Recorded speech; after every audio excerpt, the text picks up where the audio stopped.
The snow was falling in slow, deliberate flakes, catching the light from the street lamps like tiny shards of glass. Boston's financial district was almost empty now, the holiday gala at the Seaport Hotel having just wrapped up. A line of black sedans idled at the curb, chauffeurs holding open doors for the city's most powerful and polished. Victoria Hale stepped out of the revolving doors into the sharp night air, her heels clicking against the wet pavement. Cameras still flashed behind her, the press hungry for one last shot of the woman who had built a jewelry empire from nothing. She didn't notice the little figure at first, not until a small voice rose above the hum of idling engines. Ma'am. Victoria turned, scanning the dim sidewalk. A girl no older than 7 stood near the edge of the curb, bundled in a coat that was 2 sizes too big, her boots scuffed and uneven. In her arms, she clutched a worn fabric doll, the kind you'd expect to see in a thrift store bin. "Can I?" The girl's voice trembled not from the cold, but from something deeper. "Can I spend just one day with you?" For a moment, Victoria thought she'd misheard. Around them, drivers shut doors, engines revved. Somewhere in the distance, a car horn blared. "Excuse me." Victoria's tone was sharper than she intended. The girl swallowed hard, eyes fixed on the glinting snow at her feet. "Just one day, please." Victoria's driver, Michael, stepped forward. "Ma'am, the car's ready. Should I?" But she raised a hand to stop him, her gaze still on the girl. Something about the way the child stood there, small, unflinching, despite the wind cutting through the street, pulled at a thread deep in her chest. The cameras were still behind them. She could feel the lenses aimed her way. The Ice Queen of Boston approached by a street child in the dead of winter, it would be a headline by morning. But in that moment, she didn't care about optics. "What's your name?" she asked. "Rosie," the girl said softly. "Rosie Bennett." And that was how it began, on a snowy street between the glitter of a gala and the exhaust of waiting cars, with a question Victoria had no reason to say yes to, and no heart left to say no. Victoria didn't answer Rosie right away. She motioned for Michael to wait by the car and gestured toward a quieter corner of the sidewalk.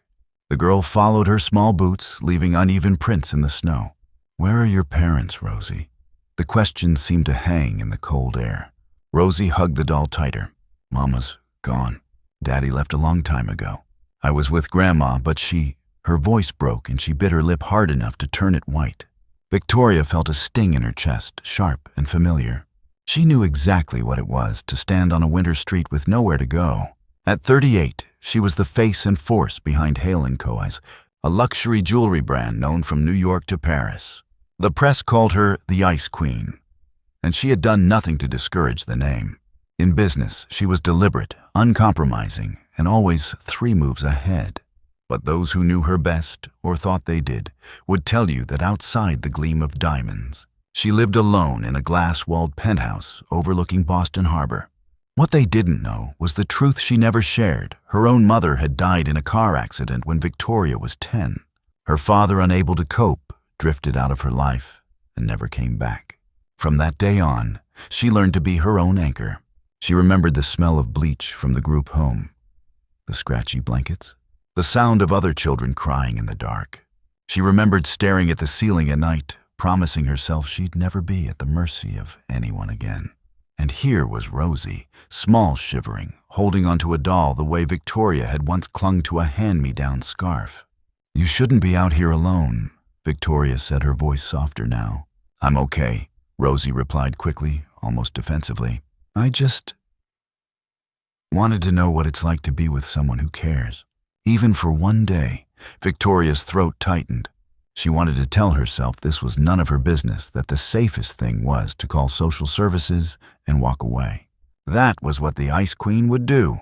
But the woman who had once been a 10-year-old orphan on a cold Boston street couldn't quite let go. "All right," she said, finally surprising herself as much as Rosie. "One day, starting now." Rosie's eyes widened at the flicker of a smile breaking through the uncertainty. Michael opened the car door, snowflakes swirling in the warm air, spilling out from inside. Victoria glanced down at Rosie. "Let's get you warm first.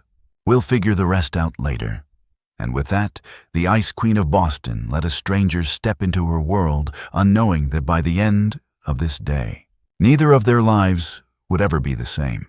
The car's interior smelled faintly of leather and cedar, the kind of understated luxury that said everything without trying. Rosie slid onto the seat cautiously, her small hands tucked into the sleeves of her oversized coat. The warmth from the vents made her blink rapidly, as if afraid she might fall asleep right there.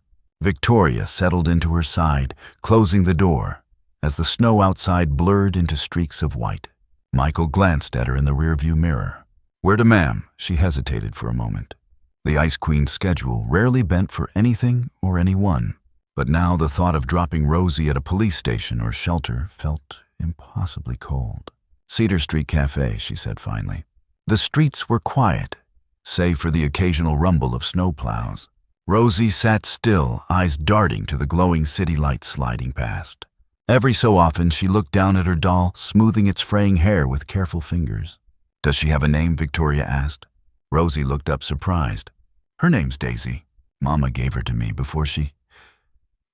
She trailed off, swallowing hard. Before. Victoria didn't push. She understood there were words that caught in the throat like splinters. When they arrived, the cafe was nearly empty. A few early risers with newspapers and mugs of steaming coffee. The scent of cinnamon and fresh bread wrapped around them as they stepped inside. A hostess glanced at Rosie, then at Victoria, curiosity flickering in her eyes, before she led them to a corner booth. Victoria ordered coffee and a plate of scrambled eggs for herself. Rosie's eyes scanned the menu, landing on one item with a shy smile. "Can I have cinnamon toast? My mama used to make it for me." The words stirred something deep in Victoria's memory, a kitchen bathed in morning light, the smell of sugar and butter. Her mother's hands moving over the stove. She nodded. Of course. When the food arrived, Rosie's face lit up at the sight of the golden brown slices dusted with sugar. She took a careful bite, then closed her eyes, as if the taste carried her somewhere else entirely. "You like it?" Victoria asked. Rosie nodded, crumbs clinging to her lip. "It tastes like home." Victoria found herself smiling without meaning to, and for the first time that morning, the space between them felt a little less like two strangers sharing a booth, and more like two people who had somehow stumbled into the same story. When they stepped back outside, the snowfall had slowed to a gentle drift, dusting the streets in white. Rosie clutched Daisy in one arm and kept the other tucked into the deep pocket of her new scarf, one Victoria had quietly bought at the cafe's small gift counter, while Rosie was finishing her toast. "Where are we going now?" Rosie asked, her voice bright with the kind of curiosity Victoria hadn't heard in years, not in her own life, and not in the corporate world she lived in. "The harbor," Victoria said. "You ever been?" Rosie shook her head. "Only saw it from far away, at night, when the lights looked like stars in the water." The harbor was only a short drive, but Victoria had Michael take the long way, looping through cobblestone streets lined with old brick buildings.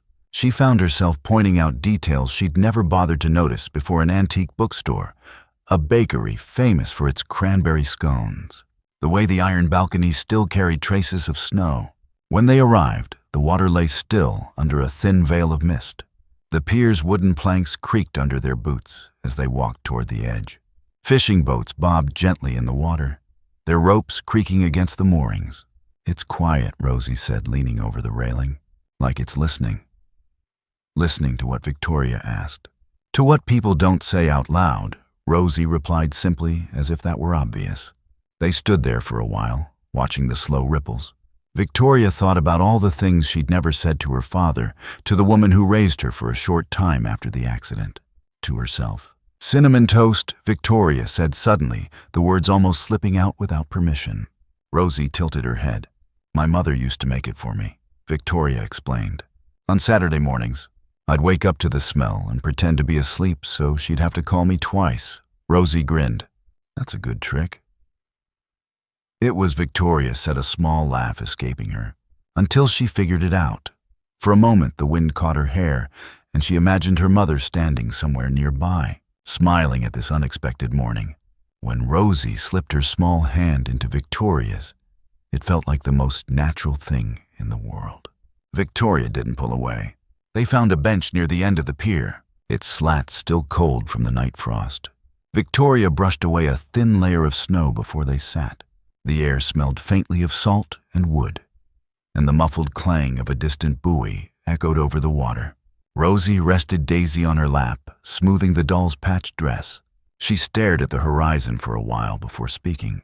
"My mama used to sing to me at night," she began softly. "Not every night, only when she wasn't too tired from work. She had this one song about a lighthouse that never let ships get lost." Victoria listened without interrupting. "She worked at a diner," Rosie continued. "Long hours, but she always saved the corner piece of pie for me. Said it was the best part." A small smile crossed her face, then faded. "One day she got sick, real sick, and—" Rosie's fingers tightened on the doll. She didn't get better. The silence between them was heavy, but it wasn't the kind that pushed people apart. It was the kind that made you want to stay, to hold the moment steady so it wouldn't fall apart. "What about your father?" Victoria asked gently. Rosie shook her head. "He left when I was little. Mama said he had dreams that didn't have room for us." "I don't remember his face." Victoria felt a deep, familiar ache at those words. The kind of absence that shaped you in ways people couldn't see. "After Mama died, I lived with Grandma. She made cinnamon toast too, but hers was crunchier." Rosie's voice lightened for a moment, then dipped again. "Then she passed away last winter. The people at church found me a place in a house with other kids, but it didn't feel like home. I ran away 2 weeks ago." Victoria's brows knit. "Where have you been staying? Sometimes the shelter, sometimes the library. It's warm there and nobody asks too many questions if you read." She smiled faintly. "And I like reading." Victoria looked at her, the small hands, the too big coat, the way she spoke like someone who had lived more than her years should allow, and felt something shift inside her. It wasn't pity. It was recognition. Rosie wasn't just a child in need. She was a reflection of a girl Victoria once was. And for the first time in years, Victoria felt the quiet, dangerous stirrings of wanting to change someone's life, not with a check, not with a donation, but with herself. By late afternoon, the sky over Boston Harbor had turned a pale lavender, the kind that came just before the streetlights flickered on. Victoria decided it was time to take Rosie somewhere warm for the night. She had barely stepped back into her penthouse when her phone rang. The number on the screen belonged to the Massachusetts Department of Children and Families. "Ms. Hale," a brisk voice said as soon as she answered. "This is Mrs. Doyle, Social Services. We were informed that you may currently have a minor in your custody." Rosie Bennett. Victoria's eyes flicked to where Rosie stood near the panoramic window, nose pressed against the glass, gazing at the skyline. "Yes," she said evenly. "She approached me this morning. She had nowhere to go." There was a pause on the line. "Ms. Hale, you understand this is a serious matter. Harboring a child without notifying the authorities is against procedure. We'll need to conduct an immediate welfare check." "Then come," Victoria replied, her tone cooling into the controlled register she used in boardrooms. Less than an hour later, Mrs. Doyle arrived, mid-50s, neatly dressed with a file tucked under her arm. She stepped into the sleek living room, her eyes scanning everything from the marble floors to the glass sculptures on the shelves. Rosie sat on the couch, Daisy in her lap, looking smaller than she had all day. Mrs. Doyle's questions were direct. "Where have you been living, Rosie? How do you know Miss Haley? Did she promise you anything?" Rosie answered softly, eyes dropping to her doll. She didn't promise. She just didn't walk away. Doyle scribbled notes, then turned to Victoria.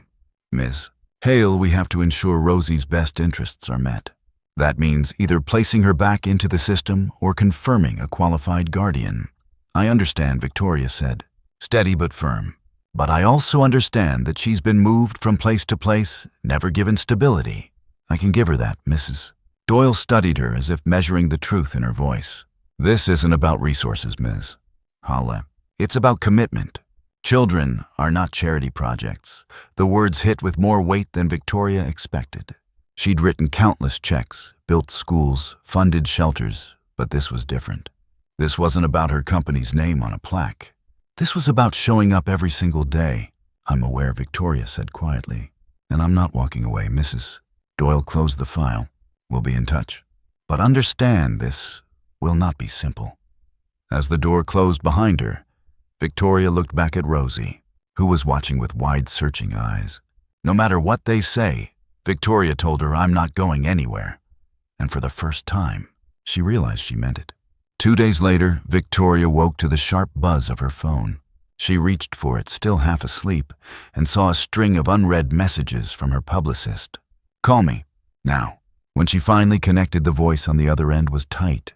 "It's everywhere, Victoria. Page 6, Boston Globe, even the morning shows. Ice Queen Hale adopts stray child. Jewelry empire heiress playing mother for PR." Victoria sat up, pulling the silk robe tighter around her. Already, how someone tipped them off. My guess. A photographer saw you leaving the cafe with Rosie. And then social services showed up at your place. The story writes itself. She glanced toward the kitchen where Rosie was perched on a stool, eating oatmeal and humming to herself, completely unaware that the outside world had already started dissecting her life. By noon, the headlines had spread to every major news outlet. Paparazzi waited outside her building. Talk shows debated her intentions. Some praised her compassion. Others accused her of using Rosie as a prop to soften her Ice Queen image. The board of Hale & Co. began to worry. One of the senior partners called during lunch. "Victoria, this is a distraction. Our Paris expansion." "This is my life, Charles," she cut in, her voice icy. "And it's not up for debate in a quarterly meeting." But it wasn't just the business world that had opinions. At the grocery store that evening, a stranger leaned in and said, "Good for you, ma'am. Every kid deserves a chance." An hour later, on the walk back to the car, another woman hissed, "She's not a puppy you can adopt for show, you know." Rosie noticed the whispers. That night, curled up on the couch, she asked, "Why are people mad?" Victoria paused before answering. "Some people don't understand things they haven't lived, and sometimes they don't want to." Rosie thought about that for a moment, then shrugged. "They don't have to understand. You do."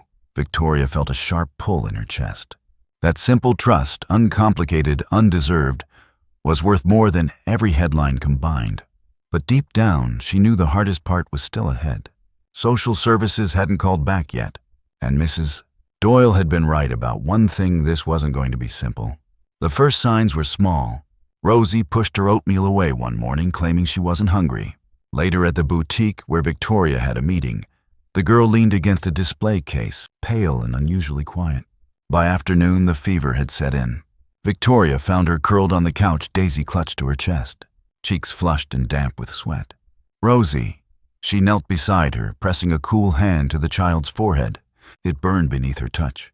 "I'm okay," Rosie mumbled, though her voice was faint. "Just tired." Victoria didn't hesitate. "Michael, bring the car around. Now." The emergency room was a blur of white walls, clipped voices, and the antiseptic smell that always made Victoria's stomach turn. They were quickly triaged, a viral infection, the doctor said.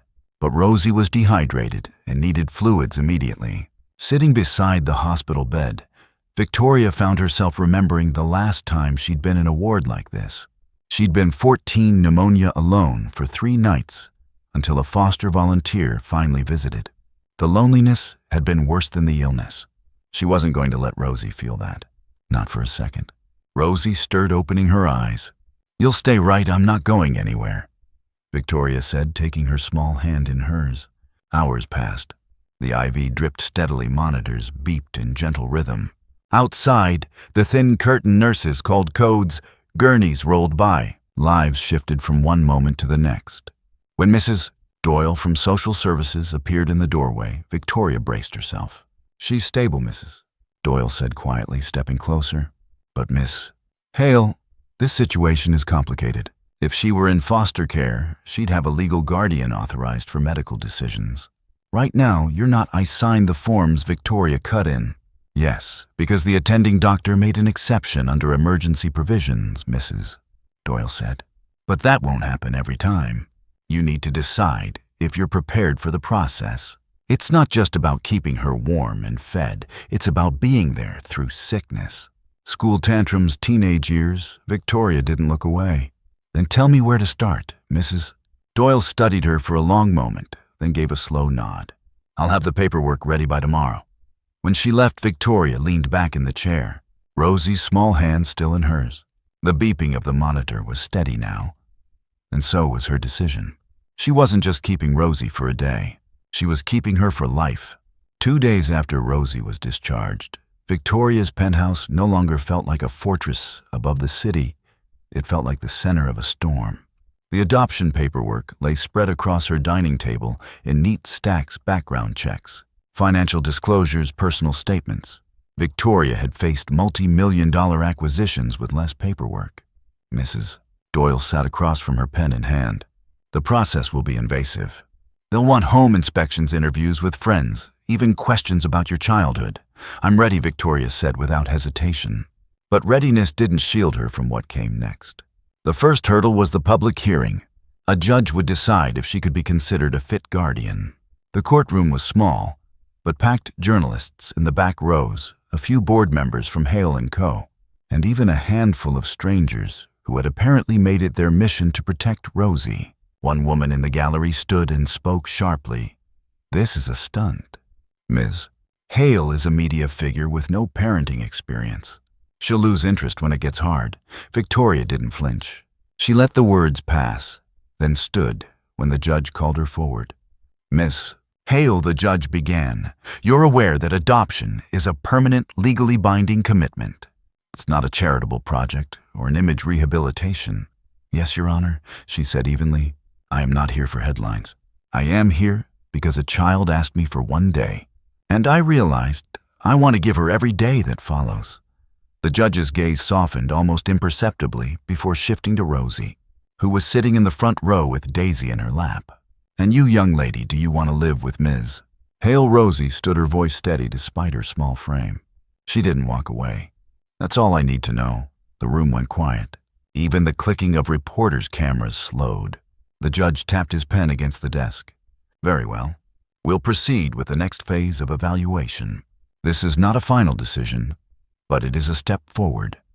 Outside the courthouse, the press swarmed, microphones thrust toward Victoria, questions overlapping. "Is this about repairing your brand? Do you think you can balance business and motherhood?" Victoria didn't break stride. She placed a hand on Rosie's shoulder and said it only, "We're going home." But in her chest, she felt the weight of what still lay ahead. Background checks, home visits, waiting periods. And yet for the first time in years, she didn't dread the waiting, because she knew exactly what she was waiting for. 6 weeks later, the final hearing arrived. The courthouse smelled faintly of old paper and polished wood, a place where thousands of decisions had been carved into people's lives. Victoria sat at the front, Rosie beside her, Daisy perched on her lap like a silent witness. Mrs. Doyle was there too, offering a small nod of reassurance. Over the past month, she'd conducted home visits, spoken with Victoria's staff, even met with former foster children who had grown up under Hale Foundation scholarships. Every box had been checked, every requirement met. But this morning, the tension in Victoria's chest felt heavier than any boardroom negotiation. The judge entered, robes sweeping as he took his seat. "We are here to render a decision in the matter of guardianship and adoption of minor Rosie Bennett by petitioner Victoria Hale." He looked first at Victoria. "Miss Hale, your resources are unquestionable. Your background check is clear. Your home is stable. But I must be convinced this is about more than capacity. It must be about commitment." Victoria stood, her voice calm but carrying. "Your Honor, I built an empire because I refuse to let my past define my future.